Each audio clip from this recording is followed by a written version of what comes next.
Good morning and welcome everyone to the Fast Chat. I am Rochelle Butler, Energy Manager with the San Joaquin Valley Clean Energy Organization. Thank you all so much for being here with us this morning. Before we get started, if I can have Tim advance the slide. Before we get started, we're going to take care of just a little bit of housekeeping here. Please note that all of your microphones have been muted upon joining the call. This is simply to minimize background noise. If you have any questions at all during the presentation, I encourage you to go ahead and submit them using the chat box. You can do so at any time. We will be sure that we save some time at the end here to address any of those questions. And finally, I would like to invite everyone to connect with us using any one of our many platforms.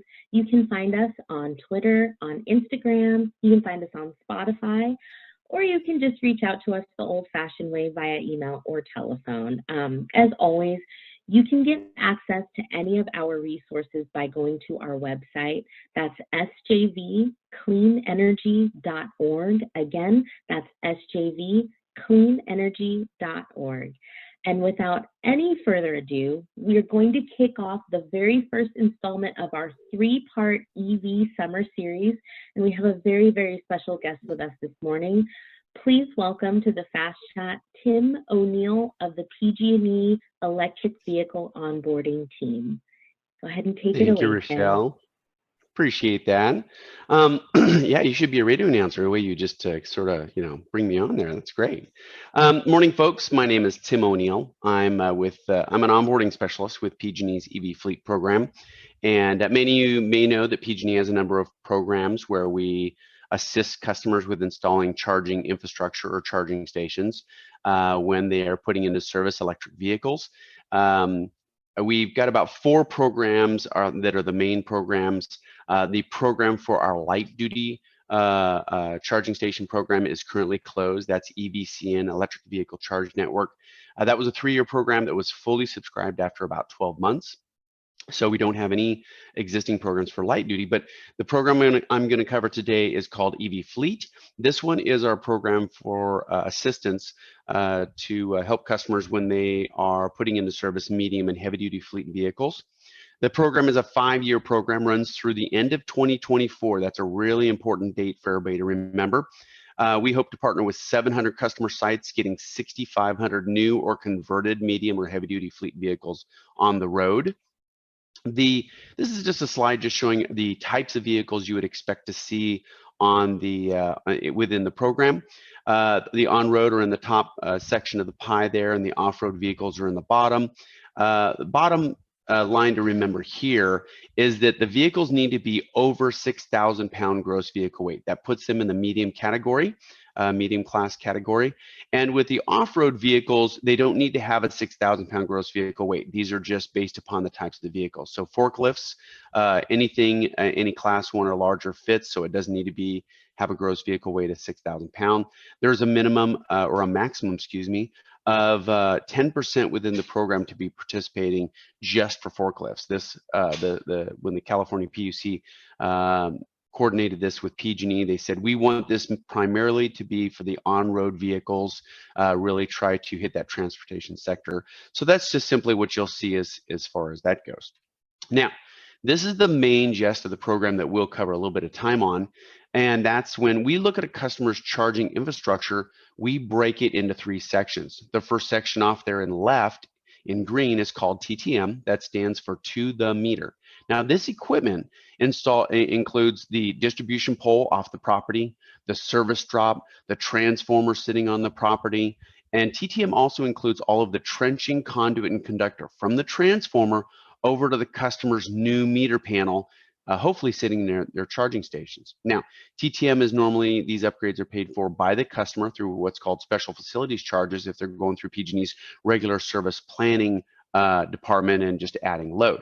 But under the EV Fleet program, All of the costs are covered free of charge to the customer. All the design, all the construction, all the materials, everything free of charge.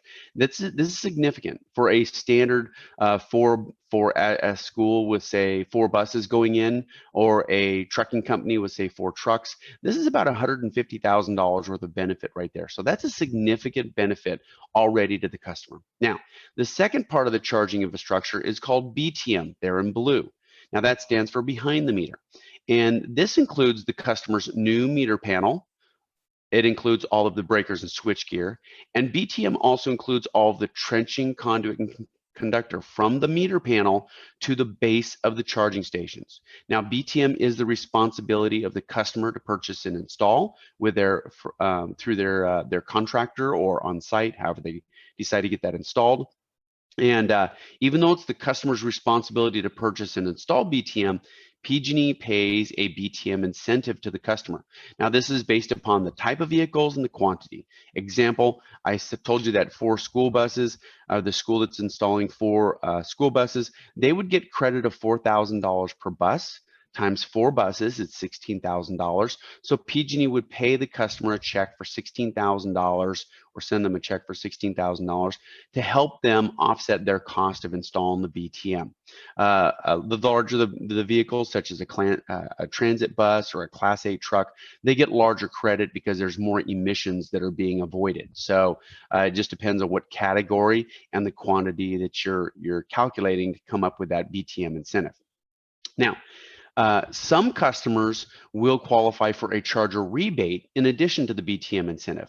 Now, those customers are schools, transit agencies, or any other customer that's inside of a disadvantaged community here in California.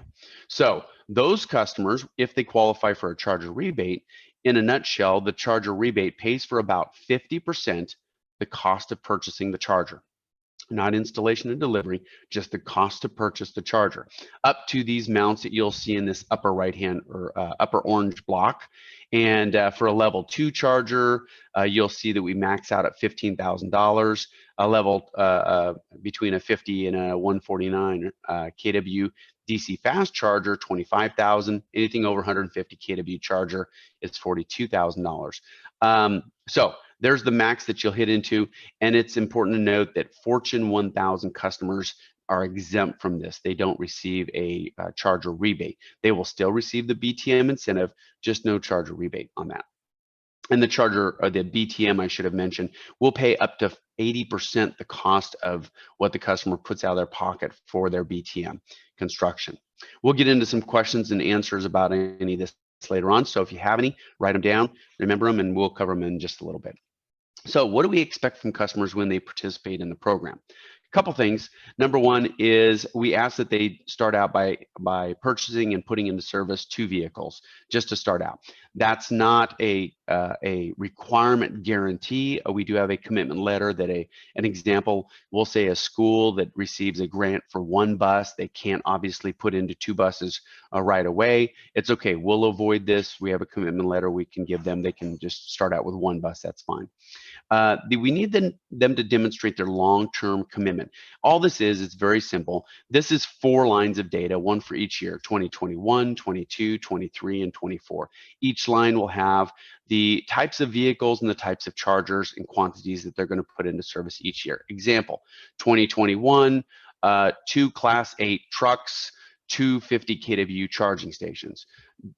Year 2, 2022, 3 medium-duty trucks, 3 19 kW charging stations, etc. Blah, blah, blah. So that's how they demonstrate their long-term plan. And we're going to ask them to stick to that commitment through the end of 2024. We also ask the customers in bottom right, ask that they own or lease the property where their chargers are going to be installed. That's for obvious reasons. And that they agree to operate and maintain the vehicles and the charging stations for a minimum of 10 years. We don't see that as being a problem. We've got about 60 customers in the program already, and I don't think one of them are planning on going back to a internal combustion engine off of their electric, so that's usually not an issue. Also, they need to know that we will be reporting their usage data back to the California PUC for 5 years after that their program is up and running. That's because if the state is putting in this much money into their program, they want to know that the chargers are actually being used. So we will be reporting that. That's no work on the customer's behalf. That's just PG&E will pull that data and send it to CPUC as a report. So what does the customer look like when they're ready to apply? A couple things. Number one, we can't do this just for anybody who's curious, because you're going to see, I'm going to show in the next slide, is we immediately start, we hire an engineer and design firm. We start putting a lot of man hours and dollars into their program. So we can't do that for any of the 12,000 or so customers, or more that may be just curious. So what does a customer need? They either need to show us that they have a paid invoice, that they've already ordered their vehicles, so they're serious about it, or that they have an approved vehicle grant. A lot of the schools that we're working with, as soon as they get that vehicle grant, they send us the approval. We can start working on their project immediately. Also, in some cases, we would accept a letter from the board or the city council that, yes, please move forward and start purchasing these vehicles, sort of a scenario. But usually we wait till they do have a purchase order they can send us. What else do they need? They need to have that vehicle electrification plan that I just mentioned. That was 4 lines of data. And they need to know where they want to install the charging stations, not just the address, but where at in the yard. When the design firm comes out, they're going to say, hey, Tony, so where do you want these 4 charging stations or these 10 charging stations? And he's going to say, I want them up against that fence line over there in front of those parking stalls. Say, sounds good. They also need to know the size and what type of charging station, where they're going to buy it from. This is so that if they're applying for charger rebates, we do have an approved list of charger rebates. We need to make sure they're on there before we can approve or that we can confirm that we will be paying the charger rebate. Also, we need to know the size, because our design team is going to size their new transformer, meter panel, all of that out to for the TTM and the BTM. We can't do that unless we know the total size of charging load that they're asking for. So that's really important. We need them to know that they will have to secure some out-of-pocket funds to pay for their BTM costs that they're going to be responsible for. That's really important. We don't want a customer to go through all this and we spend a couple months getting a design for them together and done all this, and then they say, oh, well, we really don't have any money to install the infrastructure on our side. So that's just one thing we want to avoid. Also, we want to make sure that they do have all decision makers on board right away. What we also don't want to see is we spend all this time and then a transportation manager sends it up to the CFO to start electrifying their forklift fleet, and the CFO says, oh no, we don't want to do this, cancel the whole thing, and we've just wasted a lot of their time and ours. So that's really what we ask, that, what does a customer look like when they're ready to apply? So this is the roadmap that a customer would go through when they do apply. When they have all that stuff that I just mentioned in the previous slide, they're ready. We ask them to go ahead and show us their POs, and then we have them submit their EV Fleet application. This is very different than a service planning application, so it's really important that we do let customers know it's a different process they're going to go through. But when they submit their EV Fleet application, by the way, there's 2 phases to this, and you can see that this is orange line here dividing the 2 phases. The first phase is the preliminary design phase. I would be the primary contact, or whoever their onboarding specialist would be their primary contact during the first phase. Typically takes 3 to 5 months. Can we do it in 2 months sometimes? Yes. Sometimes does it take 7? Yes. But this is what a customer should consider, is the timing that they think this should probably take. So when they submit that EV Fleet application, we immediately hire an engineer and design firm. That design firm will do a very quick review of their site, make sure that they're PG&E electric served, are they in a disadvantaged community or what we call a DAC, all that stuff. Then they're going to call the customer and schedule their on-site visit. They're going to come out. They're going to say, when can we do this? Lisa, how about next Tuesday? She says, sounds good. They go out, they meet with her, they cover all those things that I mentioned in those previous 2 slides. They're going to say, all right, Lisa, where do you want your charging station? She's going to say, over there up against the side of that building. Okay, how many charging stations? How big are your chargings going to be? What type of charger? They're also going to go in and look, they're going to open up the existing on-site transformer and see if we have enough room to bring in more conduit up under the transformer as a new tap for their new meter service. They're going to do all of that. When they're done, they're going to go back to the office. Takes about 2 weeks. They will put their preliminary design together for this customer. They'll submit it back to PG&E once a week. We have an approval call for all the projects that came in from the previous week. Everybody on the line will have legal, programs team, engineering, finance. Once everybody looks at that design, that project, and we say everything looks good, everybody gives a thumbs up, we will then move them to sign to number 6, and we will prepare their contract for them. Contract will have all the terms and conditions. It'll have what kinds of incentives and rebates we're agreeing to pay the customer. It'll have the preliminary design in there. It'll have the commitment schedule that the customer is committing to putting into operation for these vehicles. Very important, and we can talk a little bit about that commitment schedule later on, but we'll have everything in there. As soon as the customer signs the contract and returns it to us, we countersign it, get it back. Then we move it to the other side of this orange line. This is called final design and execution. It takes about 6 to 8 months.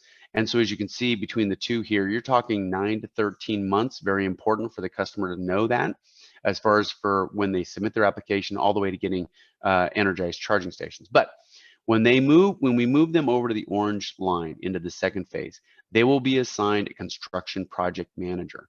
Now that construction project manager, first thing they're going to do is look at the prelim design, make sure we don't have to make any changes. 99% of the time we don't. Sometimes they go out there and they find, oh, there's this environmental area we can't trench through, or there's this and we have to change a little bit of the design.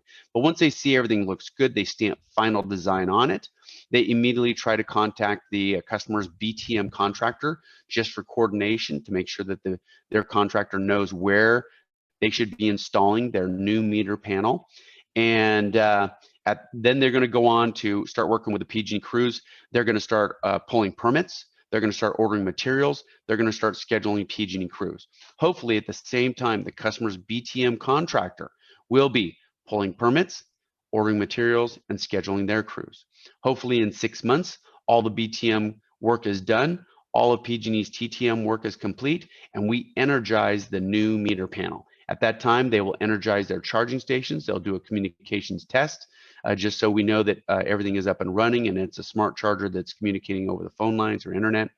And then they're going to start charging their vehicles and they're off and running. At that point, the customer would then submit back to PG&E any paid invoices so we can pay them that BTM incentive and any charger rebates that they've installed for the first set of their chargers that they're installing. At that point, they're up and running, they're good to go. And that begins their 10-year journey of electrification at this point.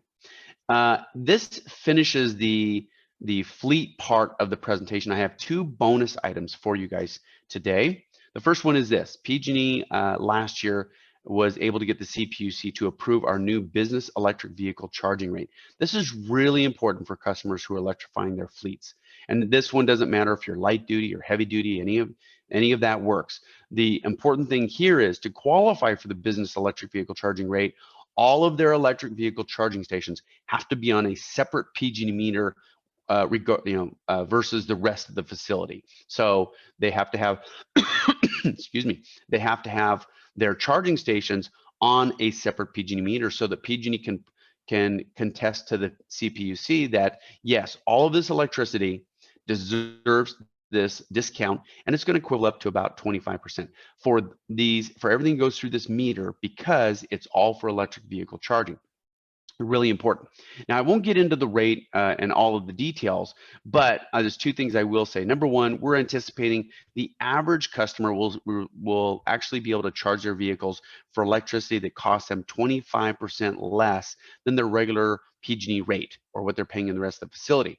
This can be increased if they can really take advantage of this super off-peak time of charging 9 a.m. to 2 p.m. And if they can avoid this peak. So they may see, a customer may only see 10%. If they have to do a lot of charging during peak, a customer might see 35% if they can really avoid peak and really get into here. So really important as far as that goes for a customer who's starting to electrify their fleet. The second bonus item I'm going to give you is a new tool that we've developed. And if you go to fleets.pg.com, you're going to find this tool. The landing page will have an orange block in the center. Click on the orange block and it will take you to the fleet savings calculator. Very powerful tool for customers that are trying to estimate what kind of savings that they're going to get if they electrify their fleet. They're going to, possibly some customers are just trying to see how many emissions am I going to be able to reduce if I electrify my fleet. This tool will be able to do this. Many customers don't even know that there's low carbon fuel standard credits that they're going to qualify for that CARB will send them. So when they go to this page, really great. This has got a summary tab up top. At any point, they can click over here. Now I'm gonna click on this. This is not the this is a static display. It's not dynamic, so it's not the actual tool. But they could drop this, do a drop down, change to school buses.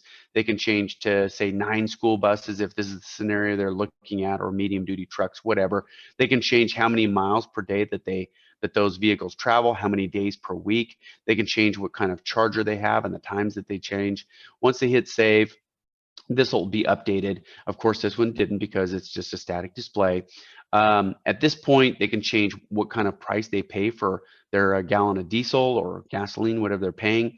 Now, this one is a great display because this one Class 8 truck operating 100 miles per day, 5 days a week, will use approximately $16,000 worth of diesel fuel per year. The same electric truck operating in the same manner will use $8,000 worth of electricity under the business electric vehicle charging rate. Obviously, the 16,000 in diesel minus the 8,000 in electric comes up with this 8,000 per year in savings. That's what you see up here in this upper left-hand corner. That's what's the summary of. That's how they come to the $8,000 per year savings as far as this goes. Now, if you were on this page and you scrolled down right here, you would then see this, and this will estimate what kind of how much they'll get in LCFS credits, low carbon fuel standard credits. There's also an LCFS calculator right here to help them calculate what they're doing with their charging stations. You all probably know, but in case you don't, if the customer owns the charging station, which they will under the EV Fleet program, they deserve the credits to receive the LCFS credits. Those are actually given out by CARB once a customer registers their charging station with them, and they report monthly how much electricity that there's going through their charging stations. This one truck operating in this manner will receive $14,000 per year in LCFS credits. This is important because a lot of customers, they just look at their fuel savings, and as you can see, LCFS credits is almost twice as much. Now, we have a webinar that we did that explains much more about LCFS credits because, you know, I mentioned that one school. Most schools don't have the resources. You know, that's a transportation manager. Their job is transporting students. They don't really have the bandwidth to go on and start reporting out their usage. And then once they get their credits, go on the marketplace and get Shell and Mobile to buy their credits and then report the money back in. It's very difficult. So there's companies that will help them do that, but that's just a really important part of the financial calculations when anybody is looking at doing this. Now, there's other tabs in here. Electricity. How much should I expect to pay for this in electricity for this truck per month? More on the vehicle. My vehicle I selected, what's my range and battery capacity? Charging stations, what have I selected on size of charger and times of day? Emissions, how did I get to this 51 tons of emissions? And in a nutshell, what it does is it says, how much emissions does this diesel version generate? Then we subtract from that the emissions from the electric generation from the electric version of this truck, subtract one from the other, and we come up with the 51 tons. But there's all their details if they want to know exactly how we came up with this to justify maybe to their sustainability team or anybody else that they have to report out what their tons of emissions were for their vehicles that they're electrifying. So that's really it. I know I ran through it kind of fast, but I will make this deck available to all of you. You can review that. If you have any questions, definitely shoot me an email. You can give me a phone call, either way, and I can share with Rochelle what my phone number is, so you can have that too. Get a hold of us. If you have anybody who's interested in doing this or know of anybody who's actually purchasing electric forklifts or getting ready to apply for grants or any of that, get them in touch with us and let us help them kind of from the get-go, going out and sort of get them moving. But with that, that's about it. We'll have this little links page that's good for you guys as far as this goes. I think right now I'm going to pass this back over to Rochelle and see if we have any questions. Perfect. Thank you so much, Tim, that was very informative, very well put together. Thanks. I don't see any questions in the chat box. I do have one question though for you, Tim. Earlier in the presentation, you did mention that some customers would qualify for charging rebates customers in specifically disadvantaged communities you mentioned. Do you know what PG&E is using to qualify those communities as disadvantaged? Because we have quite a few in our service territory. So I just wanted to Yeah, ask on behalf of them. good question. I'm going to do this. I'm going to slide this over here. So this is a tool that California, the state of California has a map. We have a map, and it's all the same map. But it's pretty simple. Once we plug in their address, and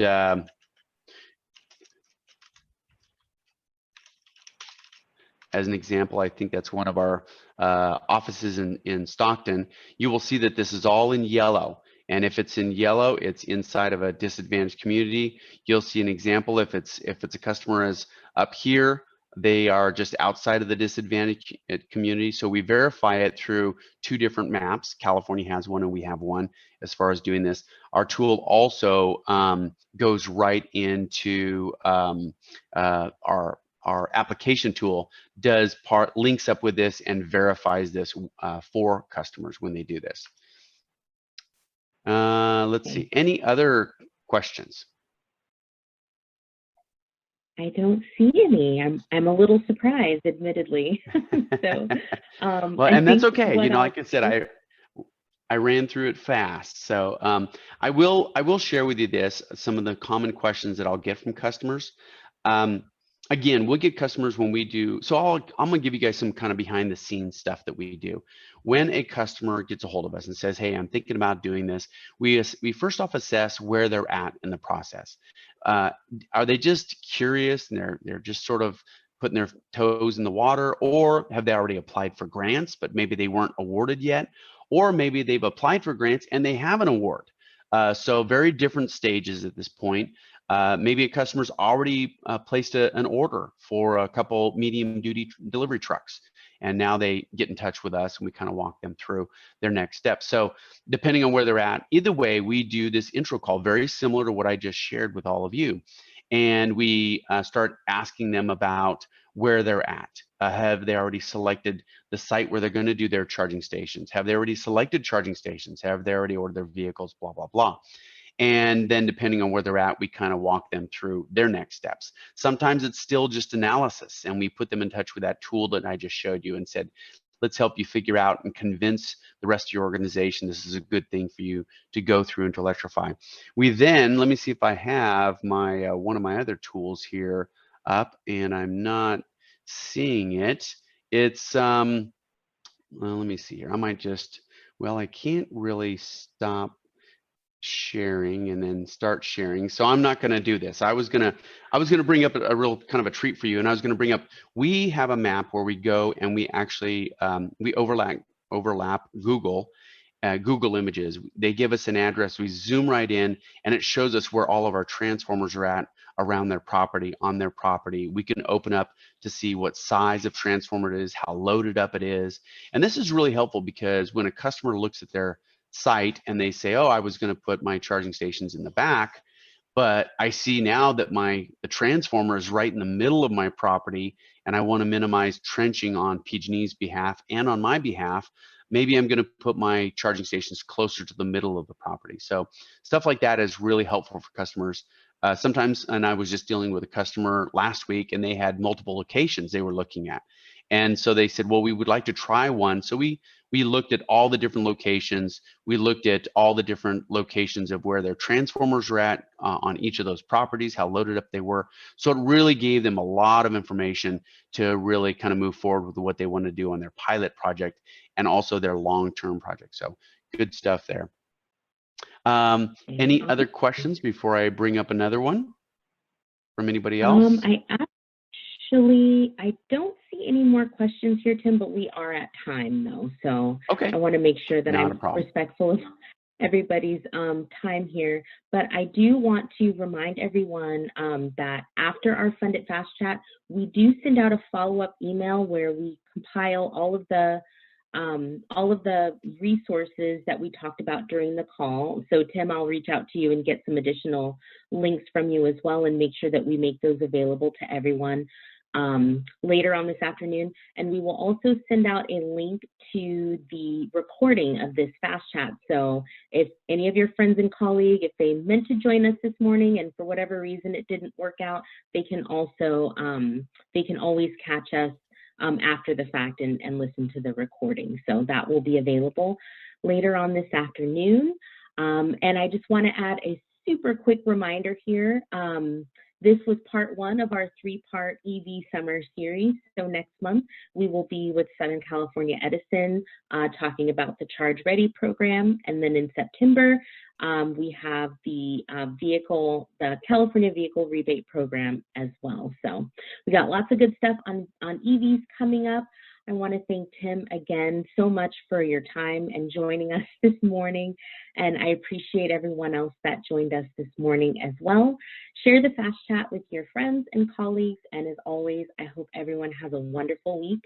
And I hope you stay safe and stay healthy. Thank you so much. Thanks, Rochelle. Take care, everybody.